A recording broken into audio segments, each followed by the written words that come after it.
Now we'll turn to talking about income redistribution. Now here I just want to observe that there are some people that worry about income inequality, the fact that it seems vast differences between what the relatively poor and the relatively rich earn. So they seek ways to iron out these differences, or at the very least, to make sure the poor aren't too poor. Now, I'm not going to get too much into a lot of the reasons here, as there's a mix. It varies by the person that advocates income redistribution. I find that a lot of the arguments tend to be far more ethical than economic, but at the same time there are economic arguments out there where people argue that having these vast differences tend to have negative economic consequences. But I'm not really going to get into any of these reasons. Instead, I'm just going to look at what are the available options, or at least a few of them, to do this income redistribution, and what are the effects we get from these various options. So let's go ahead and try one. One of the more obvious would be what we call welfare payments. Now, welfare payments is an extremely broad term that captures all kinds of programs, where really it's just various forms of assistance really targeted to those that are relatively poor. So it could be something like food stamps, subsidized housing, cash assistance. All of these are examples of things that we could do in order to help those who are relatively poor survive and perhaps be a little bit better off than they would be without all these forms of assistance. Now, welfare payments are something that can run into significant problems if the design is not quite right. It ends up that a lot of the time poor design will actually create absolutely terrible work incentives. Now, a lot of this is actually the result of the fact that we don't do a lot of good coordination between the various programs that are designed to help the poor. Now, it's also true that with welfare payments, we don't want everyone to be receiving welfare. It doesn't make sense for the rich to be receiving welfare as well as the poor. So eventually we're going to want to start cutting back on these things. The way we cut back on these things can have a huge impact on the way people respond to how much money they make and on the effect these programs have. And as we're going to see in a moment, it can create absolutely terrible work incentives. Part of the research that's done on this was by a man by the name of Kotlikoff and Rabson. This pair of people went into looking at what benefits look like based on your earned income at various levels. And they found that there are times where there are cliffs, where you lose a bunch of benefits with a relatively small increase in your earned income. So once they account for benefits, they find that, say, a 30-year-old couple that earns $30,000 a year from work, that's before accounting for taxes or government benefits, is actually no better off than the same couple earning nothing on their own. That is, when you add up all of the government benefits that that couple would get if they were utterly unemployed, they didn't have any earned income, right? It actually adds up to how much they have left over if they are earning $30,000, paying taxes, and also receiving whatever benefits they're eligible for at that range. So this means when this couple is working to earn $30,000 a year, really it's all they're doing is wasting their time, right? They could in fact be just as well off if they didn't work at all. Now, if you actually look a little bit differently, that same couple earning $30,000 is actually poorer than if they were earning $25,000, because that range from $25,000 to $30,000, they lose more than $5,000 worth of benefits. So you get this huge loss of benefits. At the same time, your income is increasing a bit, making you actually poorer the more you're working along that range. Right? Now, an important point here is that this really isn't a story about laziness. Right? It's not this couple is so lazy that they're refusing to work. No, it's just not being idiots. Right? It doesn't make any sense for you to spend 40 hours a week, each of you, working, so you can end up just as well off as if you had all of that as free time.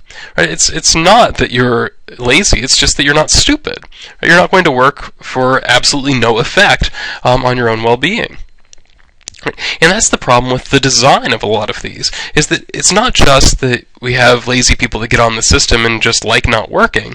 It's that for them to work actually makes them worse off along certain ranges, certain very relevant ranges that are very likely that they'll end up in. Right? So, they also did some more math and found that in order to end up as well off as you are when you're earning $25,000 plus whatever government benefits you get with that much earned income, you'd have to make a jump to earning $45,000 on your own. This means it doesn't make any sense for the grand majority of 30-year-old couples to go out and get additional work. Right? After all, what are the odds of you being able to increase your income from $25,000 to over $45,000 so you're actually better off from working more? It's extremely difficult to do that. So here, once again, it's not about these people being lazy, it's just about them realizing that if they work a little more, they're actually going to end up poorer. Right? It's actually, frankly, them being clever and realizing that the system is stacked against them if they try to work more. So, putting it another way, there's really no reason for them to even try to be earning $25,000 unless they can beat it by quite a bit, and that is relatively difficult to do.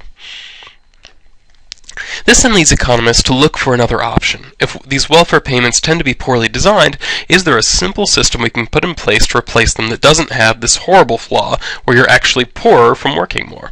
One of the ideas that's out there is called the negative income tax. Sometimes you'll see this abbreviated as NIT. Now what this does, it eliminates these welfare cliffs where by earning more you actually end up poorer. Right? So to get at it, it's actually relatively simple. In order to calculate your income tax under a negative income tax system, we simply take the income that you've earned, we subtract off an allowance, or we can think of that as kind of a standard deduction, an amount that is not taxable, and then we multiply that by your tax rate.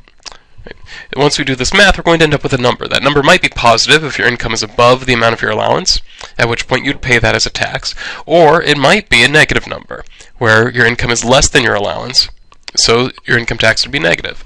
If that's the case, then you receive it as a rebate. So it's really a remarkably simple system, but it also runs into certain difficulties.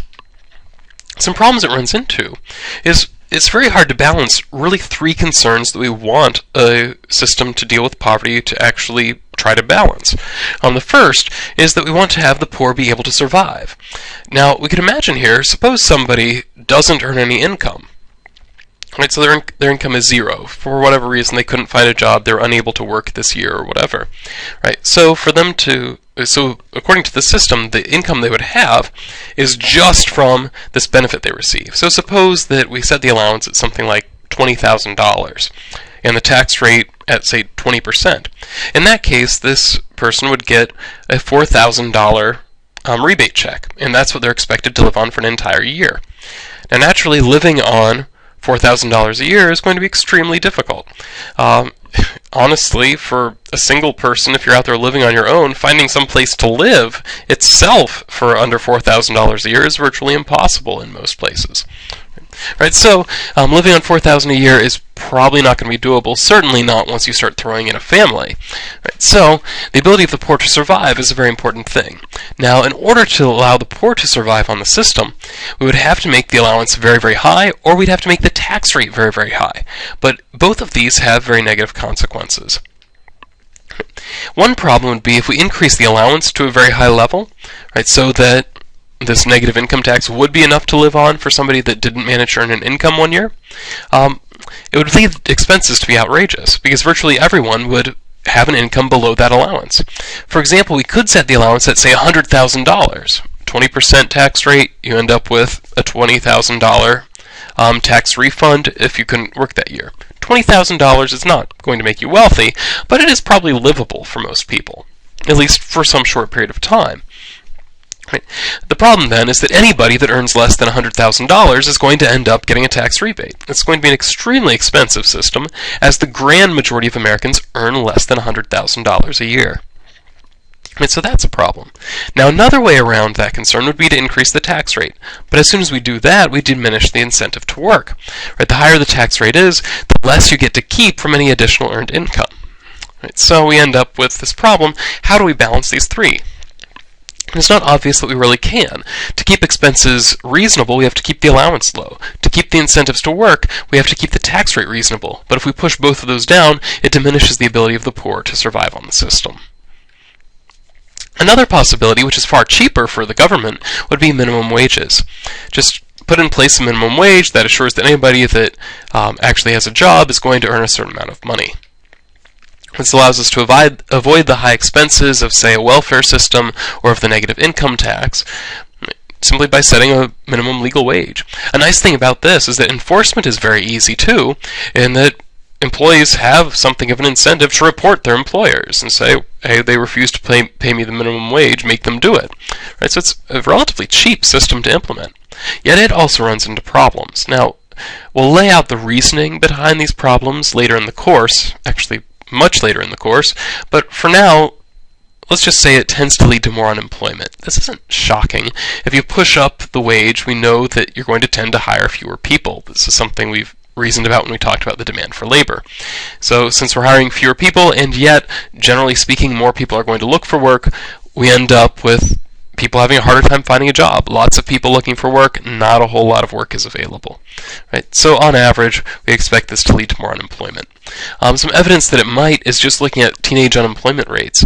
Compared to adult unemployment rates, where the minimum wage really probably doesn't matter for most adults, you're going to be paid more than the minimum wage anyway, it does matter for teenagers, and teenagers have a far higher unemployment rate than adults do. Now, another option that gets around a lot of the problems with other systems is what we call workfare.